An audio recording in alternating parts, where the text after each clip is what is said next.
So throughout the series, some of the fun things we're doing, like Alyssa said, we're doing this at every age level, which I'm so excited about. So if you get here early, we will show you first thing the video that your kids are watching back in BC NAS Kids, but this is just to create further conversations and connections. So that way when you get in the car and you ask your 5-year-old, what'd you learn at church? And they say nothing, you can go, no, I actually know exactly what you learned about. And so you can talk about that. And a thing that I'm really excited about, we figured out Matt, our fantastic production director, soon to be Fairborn campus pastor in the near future. Yes, that's the right response to that. Found this technology that lets us go live from the different parts of our building to give you a glimpse of what is happening. And so that's what Sheila and Lisa were doing earlier out in the lobby. And there is nothing like watching that live video in our lobby and then watching your 8-year-old wander through the lobby because no one dropped her off at class.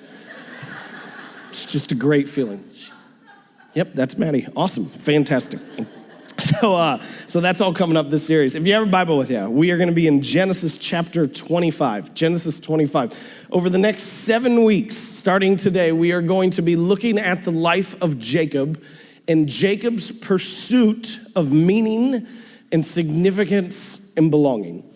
And I believe every single one of us at the core of our being, that is what our pursuit is. And it may manifest itself as different things in our lives, different hobbies, different interests, different desires. But at the core of our being, what we are really looking for more than anything else is we are looking for belonging, we are looking for significance, we are looking for meaning. So today I am going to kind of give you an overview of Jacob's life to show you what we're going to hit on in the upcoming weeks in an important piece today. But today, in addition to the overview, I want to focus on one thing that if you're not aware of, could cause you to leave behind the most important parts of your personality. And I think there is a tendency for us over time to leave pieces of ourselves, to leave pieces of our personality, and to leave pieces of our passion behind. And as we get older and as we mature, there are some things that we are called to take hold of and some things that we are called to let go of. We are called to take hold of new habits, of new passions, of new loves. We are called to let go of resentment. We are called to let go of things that entangle us. And yet I think in that same vein, there is a tendency at times that we let go of things that we were meant to hold on to. And I want to show you how that's true in Jacob's life, but more importantly, I want to show you how that is true in your life. And maybe by the time we're done today, that it wouldn't just be that your confidence in God that has increased, but it would be your confidence in yourself that has increased within there. So the title of the message as we start out today is Don't Diminish. Would you turn to someone around you and say, don't diminish. Don't water down my tea. That's what we're saying within there. No, that's not exactly it. Hey, I'm gonna need your help throughout this whole series. Can I count on your help as we go throughout this? Man, I just gotta tell you, some people don't have, it's wrong to have a favorite child, but I do, but you don't just say that. And so, I'm not supposed to, as a pastor, have a favorite service, but there you go. This is good. More of that. All right, Genesis chapter 25, starting in verse 19, it says this. This is the account. I am not trying out a new raspy voice just for show. I've had a cold for days, okay? This is the account of the family of Isaac, the son of Abraham. When Isaac was 40 years old, he married Rebekah, the daughter of Bethuel, the Aramean, from Padan Aram, and the sister of Laban, the Aramean. Years ago, when I was a pastor, I would spend careful time and go to meticulous detail to make sure that I was pronouncing all the names and cities correctly. And then I realized 95% of you have no idea what the correct pronunciation is. And so now I just make it up because I don't really care that much. So those could all be incorrect. I really don't care. Verse 21, Isaac pleaded with the Lord on behalf of his wife because she was unable to have children. The Lord answered Isaac's prayer, and Rebekah became pregnant with twins. But the two children struggled with each other in her womb, so she went to ask the Lord about it. Why is this happening To me, important note, look at this flow. He asks God for something, God shows up and delivers, and now they've got a whole host of new problems. Just because God is present doesn't mean your problems are removed. And I think sometimes we often think that. We think that if I'm gonna have an encounter with God, then everything is gonna be perfectly fine. No, that's not the case. Just because God is present or just because God answers doesn't mean that your problems are removed. So why is this happening to me, she asked. And the Lord told her, the sons in your womb will become two nations. From the very beginning, the two nations will be rivals. One nation will be stronger than the other, and your older son will serve your younger son. And when the time came to give birth, Rebekah discovered that she did indeed have twins. The first one was very red at birth and covered with thick hair, like a fur coat. Gross. Quick note, sorry. So before my wife and I started having kids, and now we've stopped having kids, which is so much better. But before we started having kids, we had this conversation because everyone thinks their kid is beautiful. Like everyone thinks their baby is just like, and they'll be like, oh, you should be on posters. You should be on commercials. Like, oh my gosh, this baby, it's like the Gerber baby. It's the cutest baby. And not all babies are like that, right? And so we had this conversation back and forth of like hey, we know when other people's kids are ugly. Will we know if our babies are ugly? Like, will we be, I'm not gonna tell you the conclusion to that because that'll get me in trouble, but that was fun.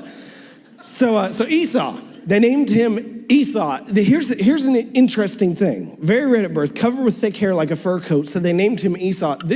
We lose this. So they speak Hebrew at the time, okay? So they're speaking the Hebrew language. The word in Hebrew for hairy sounded just like Esau, okay? And I'm gonna go through all the Hebrew words because you don't care about that. But it would be the equivalent today, like if you had a kid that was really hairy and you named him Rary. Like it would be the exact same thing. Like, why'd you name him Rary? Look at him. I get it, hairy Rary, there we go. So then the next one. Then the other twin was born with his hand grasping Esau's heel.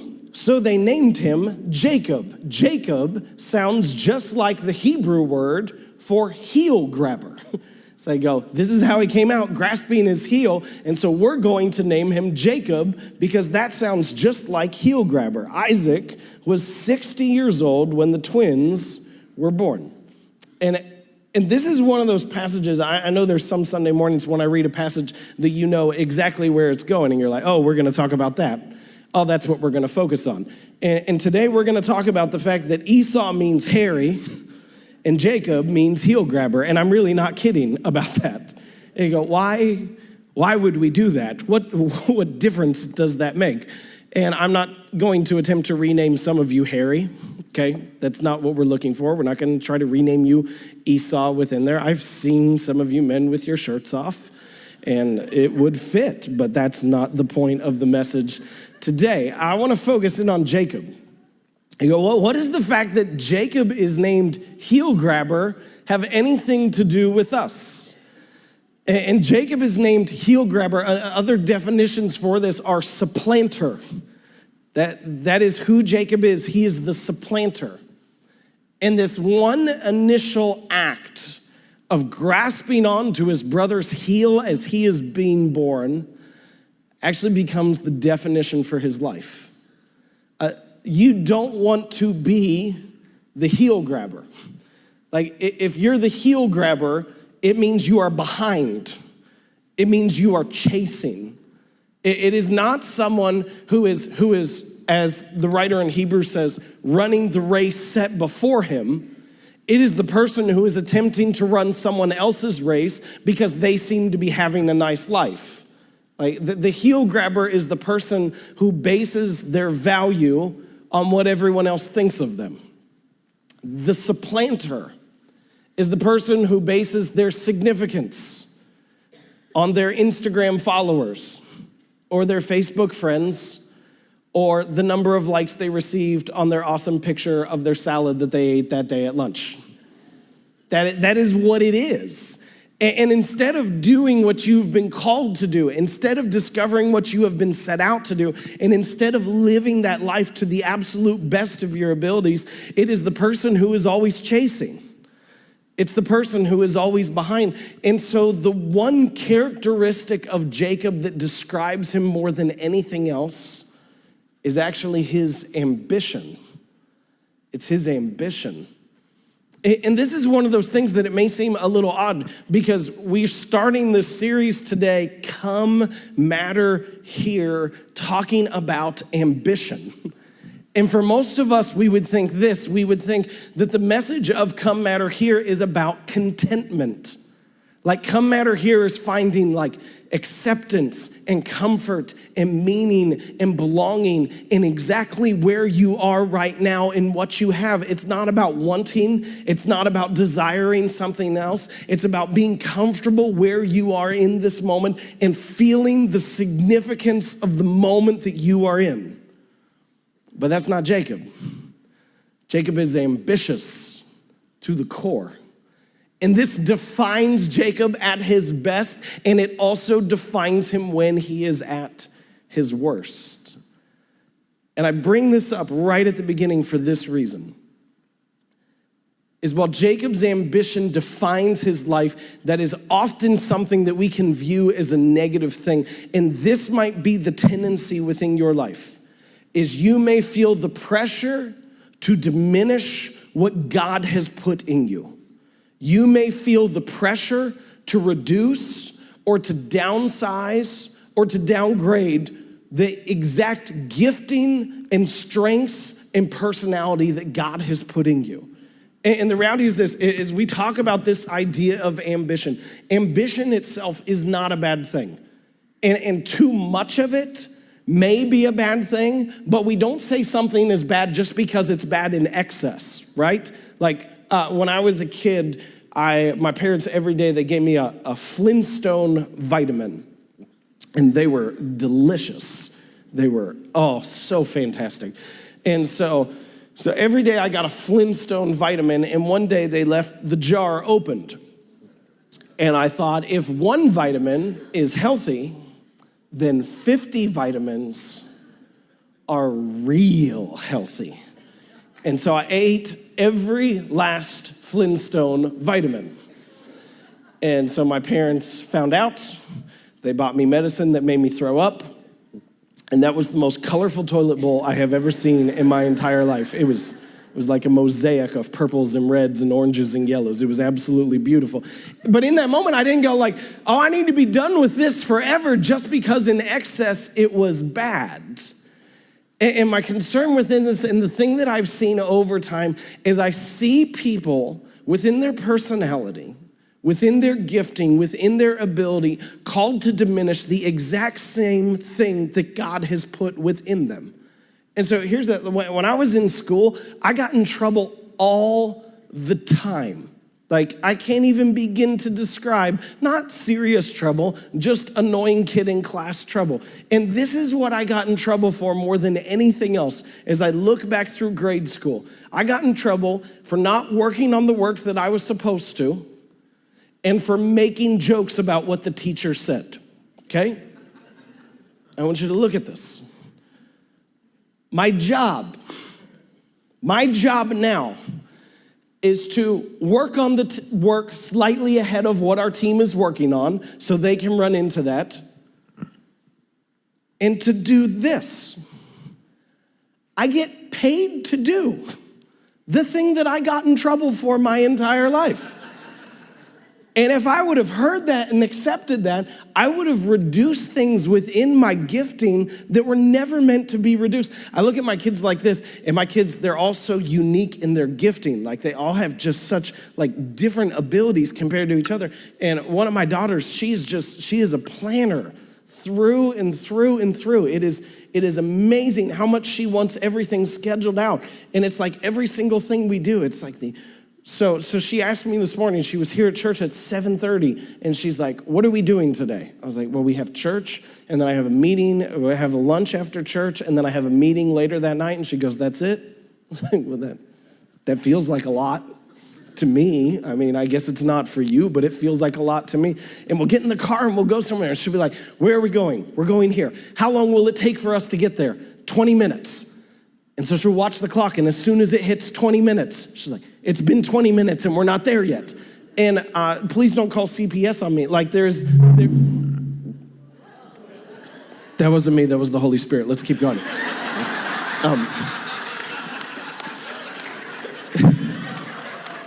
I should just pray now and end, because that's the sermon high point, everybody. So come back. And so as we're going along, and she said that, like, it's been 20 minutes, and there's like everything within me at times wants to take her and to put my hand over her mouth and to never let go, so she can never ask another question again for the rest of her life. Like, that's what I really want to do. But then I have to remember this, like, no, that same thing that is annoying in this moment is her gifting. Like, that same thing that is aggravating in this period of time is her unique ability. One of my other daughters, she is the most competitive person I have ever met in my entire life. And I know me, so that's really saying something.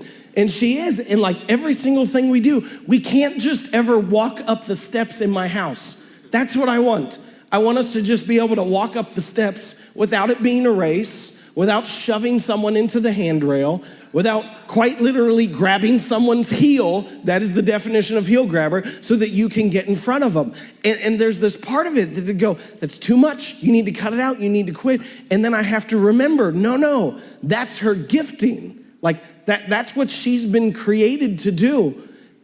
And I think what has happened is as we grow older and as we became adults, we became the most appealing version possible for the people around us.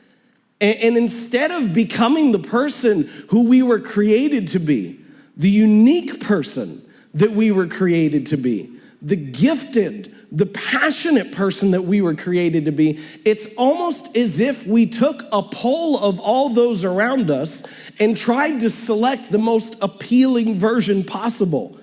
Like, what can I do that will not ruffle feathers? How can I be that I'm not going to annoy people? Like, what can I do in my life that is not going to turn people off or make people think the wrong thing about me? And I want you to see within this, the part of you that is aggravating, the part of you that is at times annoying, the part of you that is maybe a little bit neurotic is also the source of your gifting. It's also the source of your ability. And if you take a poll of the world and reduce those parts of your personality, what you are doing is you're not just changing for them, but you are diminishing what God has put within you. And I don't want that for you. Do you want that for you? I don't want that for you. And so throughout this series, what we're gonna be doing is I wanna flesh out for you what it looks like to find the here that matters, what it looks like to find significance and meaning and belonging. And we're gonna put together 7 statements. And so today's statement feels like a little bit like it's out in right field, because we're talking about ambition today. But this is what I want you to see today about the here that matters. That is this, that the here is not where ambition is reduced, but it's where ambition is redeemed. The here that matters, finding significance, finding meaning, finding belonging, is not about reducing your ambition. It's not about reducing your desire. It is certainly not about reducing your passion, but it's about channeling it in such a way that it can be used. It's about directing it to a purpose that is bigger than yourself. It's about directing it to something that truly matters, that God can use. It's not about changing your personality. It's about shifting your purpose in your life. And as we track through Jacob over the next couple weeks, we're gonna hear these crazy things that happen in his life. Like one of the things that happens is he steals basically what would be the equivalent of a modern day inheritance from his brother. He gets his brother to sell his inheritance to him because he is starving to death. And so his brother runs in from the field, all hairy and sweaty, I'm sure, because this is gross. His brother just runs in from the field and he's like, give me some soup, I'm starving to death. And Jacob goes, first sell me your inheritance. Which is if you think about it, it's really like bargaining with someone who's on fire. Right? If someone said I'm on fire, well, they wouldn't have to say they're on fire, you would see that they're on fire. Hopefully we're not that dense. I'm on fire. Oh yeah, you are, good job. But if someone was on fire and you were like, first give me your car. That's cold. That's harsh.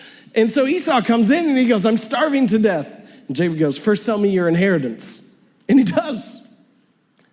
And that's Jacob's ambition at his worst. Jacob's ambition at its best is able to work 14 years for a woman that he loved. What we're gonna see in just a little bit, I'm just gonna touch on this for a second. Jacob's ambition at its best actually leads him to wrestle, or based upon your background, wrestle with God himself, which feels like one of the weirdest things. But it defines him because he didn't diminish it. He didn't push it aside.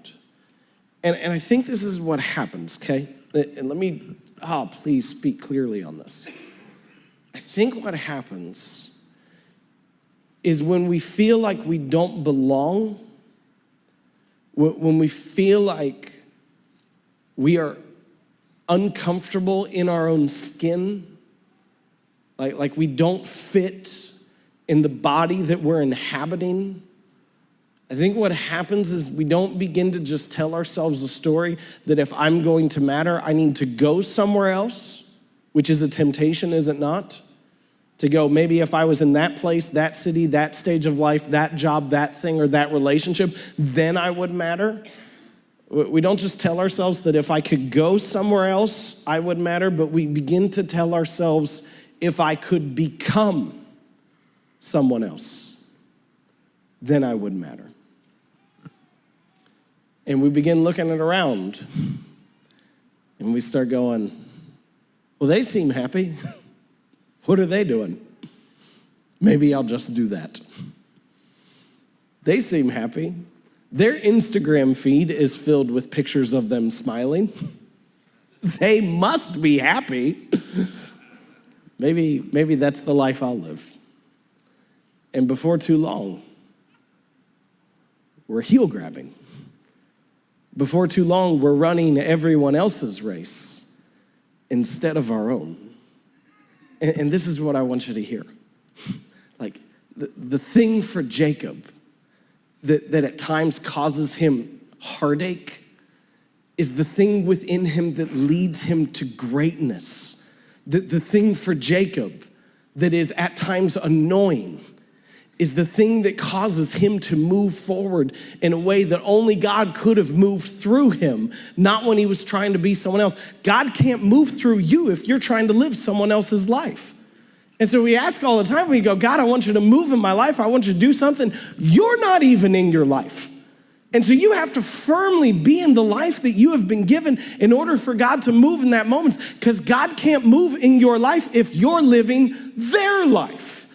And so the thing that defines him, the thing that he struggles with, is actually the thing that God uses more than anything else. And so I want you to not just diminish what God has put in you, but I want you to learn how to direct it.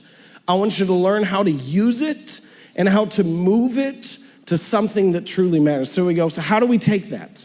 How do we take our gifting? How do we take our ambition and direct it to something that matters? Because that's not easy, right? That's not the easiest thing in the world. I look at my daughters, and some of them have the gift of just causing enthusiasm. And sometimes they use their powers for evil. And sometimes it causes destruction and heartache and chaos. And so you have the same ability. Some of you have the ability of communication. And you can let messages spread like crazy. And part of my question is are you using your powers for evil or for good? Are you using your powers to spread gossip or messages of hope?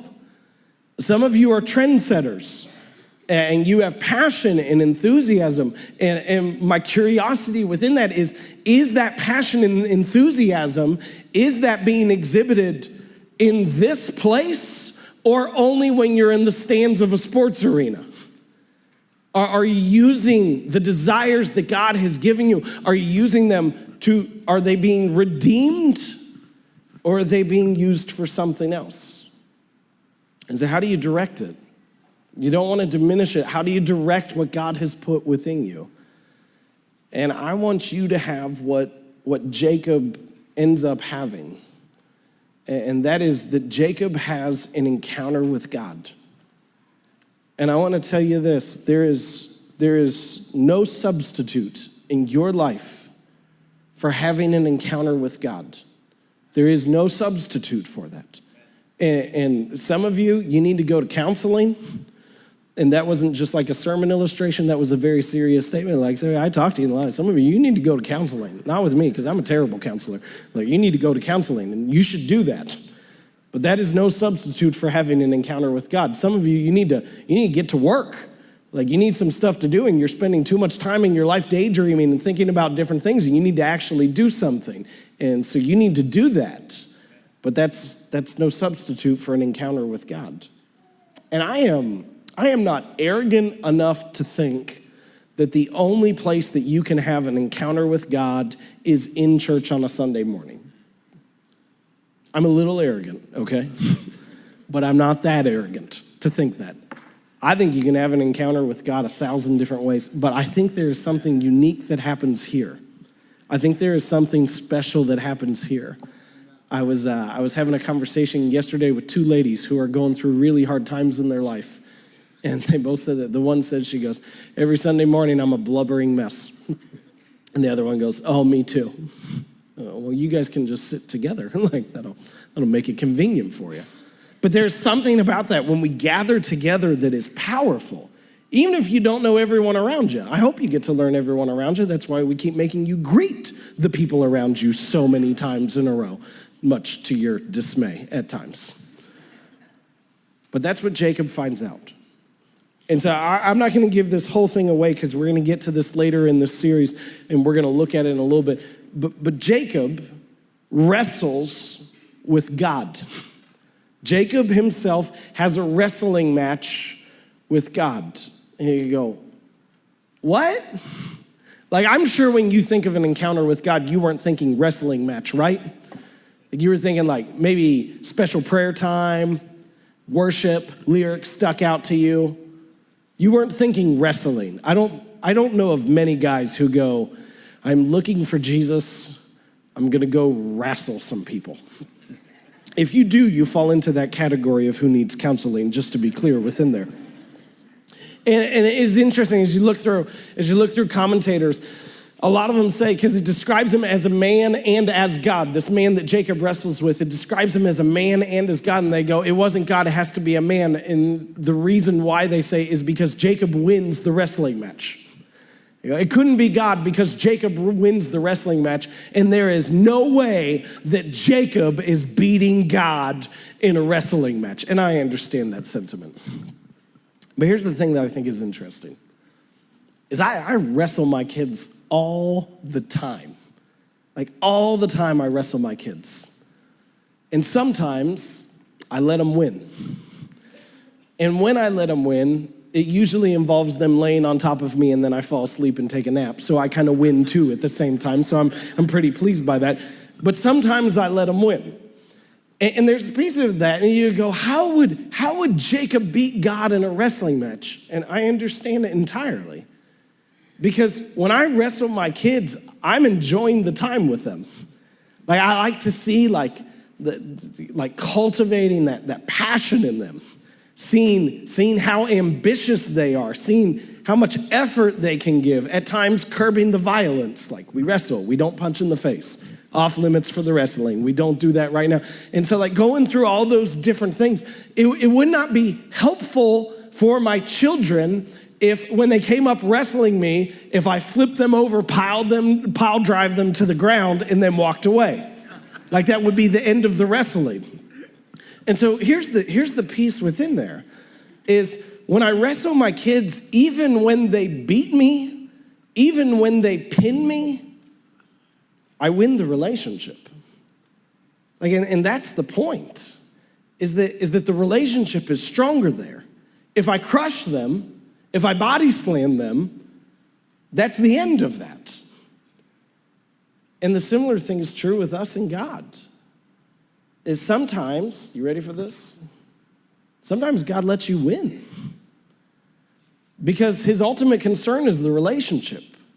And we've got this weird phrase that floats through our marriages or our other relationships, and like we'll have arguments and disagreements, and we'll be like, yeah, I lost the battle, but I'm gonna win the war.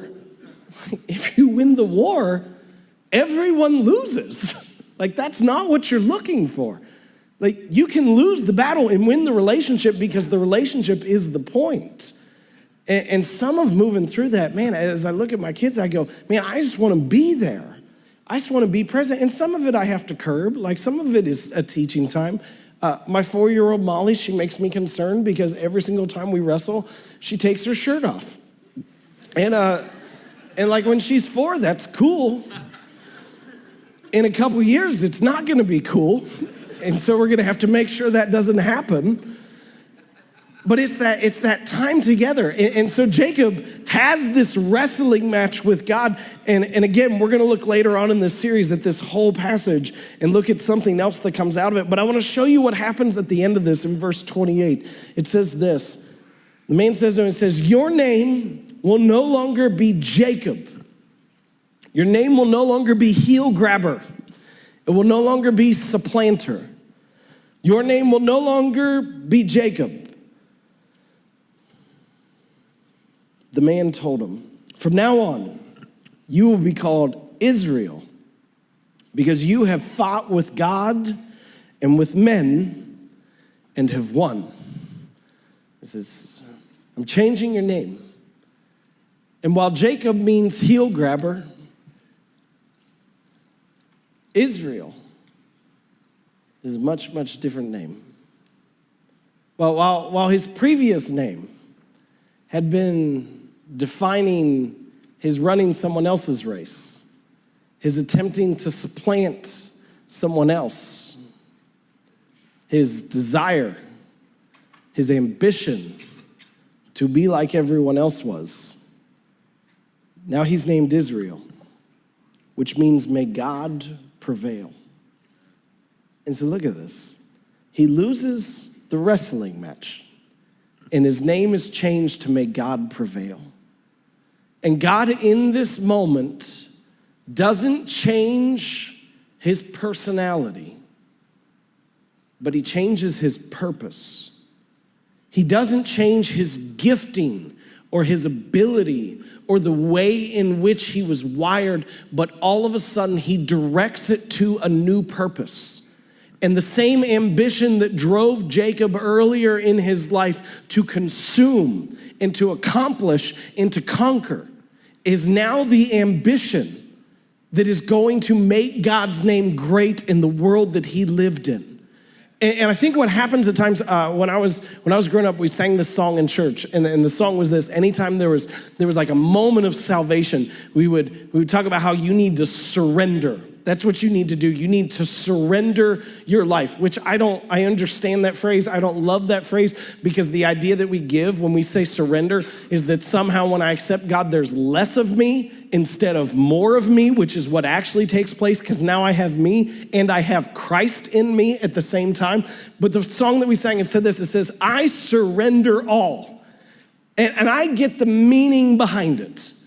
And I understand that it is impossible to rhyme the phrase, I surrender my control and my ego while still taking hold of my personality and my unique gifting and the strengths and abilities that God has given me. I get that. The rhyming scheme on that is a nightmare. And so all just flows a lot better. But you're not called to surrender who you are. You're not called to surrender who you made, because God made you that way. And when he made you, he said it was good. And so the piece of me that wants more than anything else for you is I want you to know that if you have left part of yourself behind, it's time to bring it back. Like if there is a piece of your personality that you have left somewhere in your past, do not diminish it. Direct it to a new place. That when we have a greater confidence in God, it should lead to a greater confidence in ourselves. We should be the most secure people there are in the world. We should be the people who, when other people criticize us, we can deal with it thoughtfully without having a crisis of identity. Because I know God made me. Like no one else made me, God made me, and he is going to use this for good. I invite you, if you would you please stand to your feet right now in this moment. Earlier, we sang these lyrics. We sang, I know a breakthrough is coming. I know a breakthrough is coming. And my hope and my prayer and my desire for every single one of you is that would be true for you as we navigate over this series, as we navigate over these 7 weeks. Are you gonna come back? Has this first week been enough? Are you gonna come back? And my hope for every single one of us is as you move forward, you would move forward with confidence, that you would know you were created exactly how God intended to create you. And while you should be thoughtful, while you should be prayerful about the path that he has for you, that you would never diminish, who God has created you to be. I tell my wife this. Sometimes she will say something negative about herself, and I will look at her and I will say, don't you talk about my wife like that.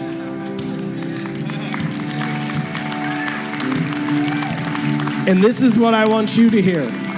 She's right there. Okay, that was awkward. It's usually better when she's anonymous in the crowd. This is what I want you to hear. The monologue that's been going on in your head that tells you you're not enough, that tells you you can't handle it, that tells you you are overmatched for the responsibilities, that tells you what is behind you is greater than what is before you. I tell you, God says, don't you talk about my son like that. Don't you talk about my daughter like that, because a breakthrough is coming ahead. A breakthrough is coming before us. Let's celebrate this together. Sing as loud as you can. I know a breakthrough is coming.